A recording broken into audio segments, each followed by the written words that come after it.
नमस्ते। मैं हूं स्नेहल कदम और आप सभी का स्वागत है स्नेहल्स क्लासरूम में।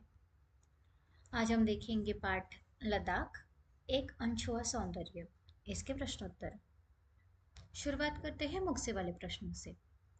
क, सड़क जहां समाप्त होती है वहीं से असली लद्दाख शुरू होता है। इससे लेखिका का क्या तात्पर्य है? उत्तर, चूंकि लद्दाख बर्फ आच्छादित खूबसूरत पहाड़ियों से घिरा हुआ प्रदेश है तथा समुद्र तल से काफी ऊंचाई पर स्थित है, अतः कहा जाता है कि सड़क जहां समाप्त होती है वहीं से असली लद्दाख शुरू होता है।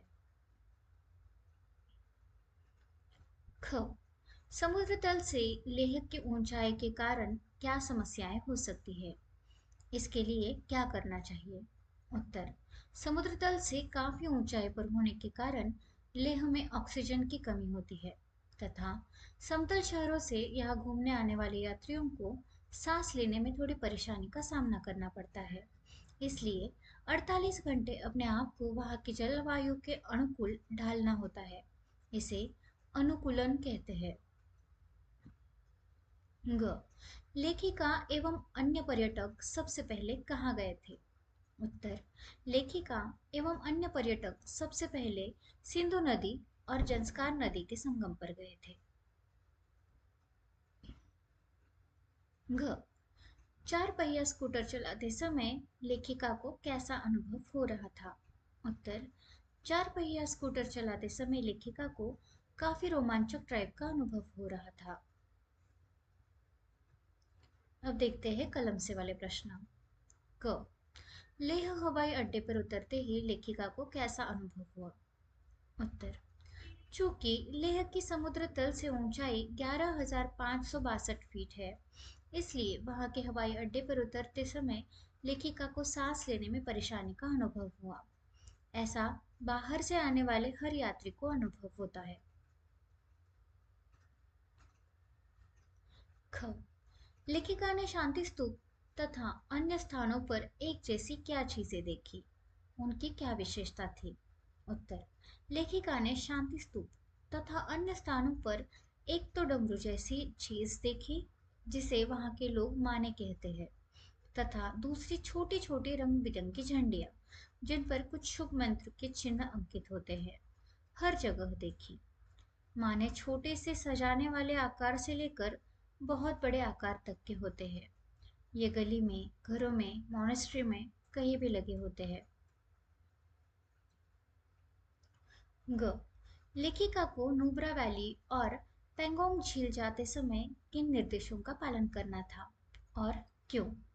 उत्तर, लेखिका को नुब्रा वैली और पेंगोंग झील जाते समय यह निर्देश दिया गया था कि यहाँ 10 से 15 मिनट से अधिक कार के बाहर निकलना रुकना नहीं है, क्योंकि यहाँ ऑक्सीजन और भी कम हो जाती है। इसलिए प्रत्येक गाड़ी में ऑक्सीजन का सिलेंडर रखा होता है। घ, नुब्रा वैली जाते समय मार्ग में आए विभिन्न प्रकार के पहाड़ कैसे दिखते थे? उत्तर, नुब्रा वैली जाते समय मार्ग में आने वाले विभिन्न प्रकार के पहाड़ बड़े ही आकर्षक दिख रहे थे। कोई भूरा, कोई पीला, कोई लाली लिए हुए गाढ़ा भूरा, कोई स्लेटी तो कोई सफेद। अंग, लेखिका पेंगोंग झील के सौंदर्य से आकर्षित थी। उनकी आंखों देखा वर्णन लिखिए। उत्तर, पेंगोंग झील की सुंदरता को देखकर लेखिका अभिभूत थी। सुंदर, चमकीली और चटख रंगों वाली यह झील लेखिका की आंखों को ठंडक पहुंचा रही थी। इस अद्भुत अनुपम सौंदर्य को देख लेखिका अपने सुध बुध खो बैठी। छ, लेखिका ने हॉल ऑफ फ्रेम में क्या देखा और वहां कैसा महसूस किया? उत्तर, लेखिका ने हॉल ऑफ फ्रेम में भारतीय सेना के शहीदों की शौर्य गाथा सुनाती उनकी तस्वीरें, उनकी चिट्ठियां व उनके सामान आदि सुरक्षित रखे हुए देखे। लेखिका को यह सोच सॉरी लेखिका यह सोच रही थी कि इतनी ऊंचाई पर भीषण ठंड, जलती हुई धूप, तेज बर्फीली हवा और ऑक्सीजन की कमी झेलते हुए हमारे सैनिक कितनी विकट परिस्थितियों का सामना करते होंगे। देश की रक्षा के लिए अपने जीवन की आहुति देने वाले देश के शूरवीरों की वीरता एवं उनके बलिदान के आगे लेखिका नतमस्तक हो गई। 6. लेह लद्दाख की यात्रा अन्य यात्राओं से भिन्न है। स्पष्ट कीजिए। उत्तर: लेह लद्दाख की यात्रा अन्य यात्राओं से भिन्न है क्योंकि यहाँ की हवा में ही संघर्ष सा अनुभव होता है।